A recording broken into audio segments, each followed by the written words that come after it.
telur separuh mas.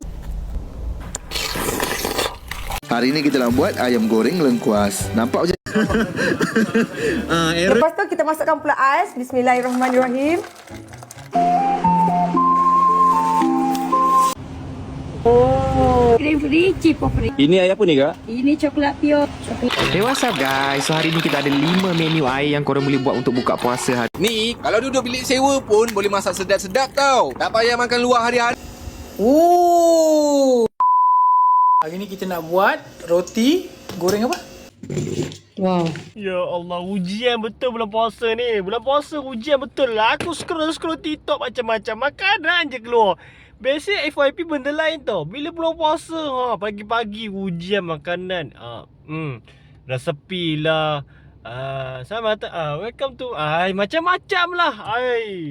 Tak tahulah ujian bulan puasa ni Macam-macam ujian Baru pukul apa sekarang ni?